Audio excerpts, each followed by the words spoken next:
I got to tell you, Martin County and Indiantown, sorry we've been away for a while. This is almost cathartic and I don't know, therapy. I love it. Hey, look, let's take another deep look into some of the aspects of why there's so much opposition to data centers. And I use plural because where there is one, there will be more. That is what is shown nationwide. And we already know that there's approval for one in FP&L's new PUD that was just approved. There's another one in the pipeline with staff that's going to be 2 million square feet. And there are two people waiting to put their proposal requests in based upon what happens with the one that we're talking about right now. Not only that, not only that, remember, there's two annexations that are upcoming. All of the property between 609, Fox Brown, 710, all the way up to Little Ranch Estates and a bit beyond, almost 6,000 acres, is about to be voted on for consumption. Time to watch, listen, and prepare. It is time to get involved if you do not think that these are things that should be happening in our community. Anyway, I want to leave you with some thoughts on heritage, on rural nature, and rural lifestyle. Have a great Saturday, guys. Talk to you soon.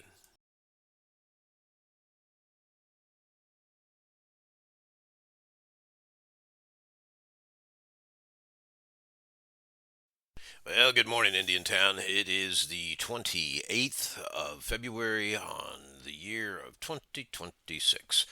I wanted to talk to you this morning a little bit more about some of the conversation we've been having around the concept of heritage and character and rural lifestyle. To make sure we all understand that it's more than just the land development regulations that the village use to, design gingerbread on this and it must look Western like that, and you have to build it to be cutesy tootsy, Hollywoody. It's all goody goody goody. That's not rural lifestyle, rural heritage, rural character. That's mandated facade. We we gotta look again.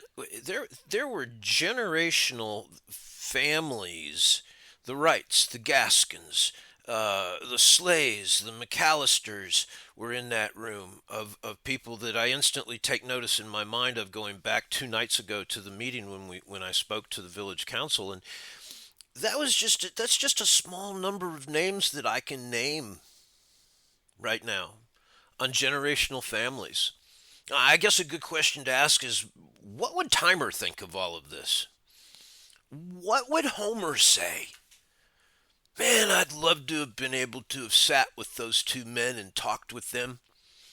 I admire them, and I didn't even know them. And I admire them because of the legacy that they left, because of their rural character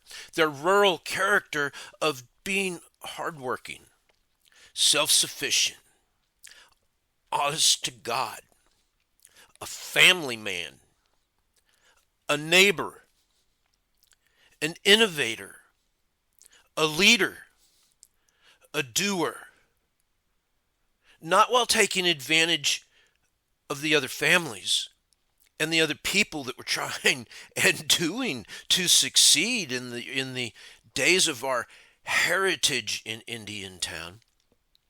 They worked together and they produced phone companies. They've produced ranches. They have produced grocery stores.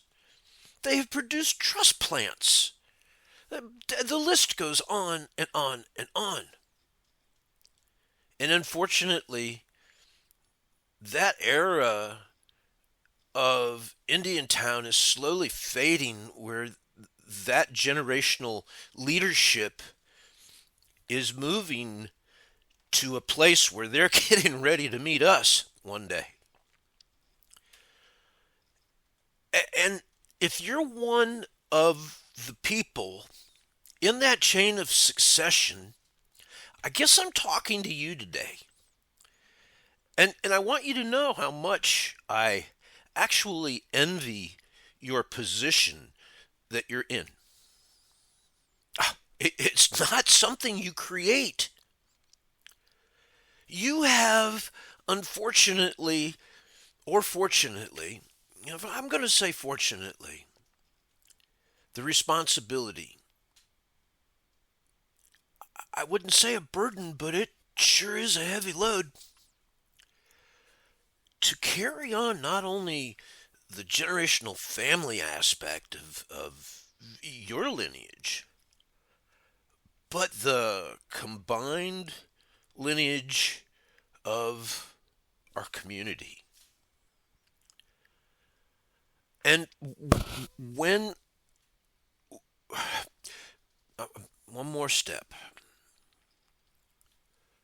because of the time that your families have been here, some longer than others, many, if not most, just because of their hard work, following the American dream, building what the community needed and wanted, they were able to succeed. They built trust plans to create jobs, to build homes. They created phone companies so people could talk. Why do you think we have parks and streets named after these people? Right? So when we have these political discussions about the rural character and heritage and lifestyle of Indiantown, do not look at me and tell me that a 2 million square foot data center meets those guidelines. It does not. A tech hub does not meet those guidelines. Why? Because, one, it provides nothing for the community except a few new bedrooms. It provides tax revenue for an institution that is in a tax and spend and grow monster of its own that's going unchecked. And that's a whole other story. But they're in some really bad financial situations right now, and that is a reality, and we need to be scared of that. They need money. It is a government. There are people in that government that make their living off of your back, your $35 late fee, okay? Your increased rates. They make their living off of you. So, as this process goes along, the reality of what is occurring here has to be talked about and has to be brought into the light of day. We cannot have platitudes from the dais that promise us Publix, hospitals, a utopia, an increase in this, and a better lifestyle. Baloney. Don't sell out, Indiantown. Don't sell out. Enough said. Talk soon.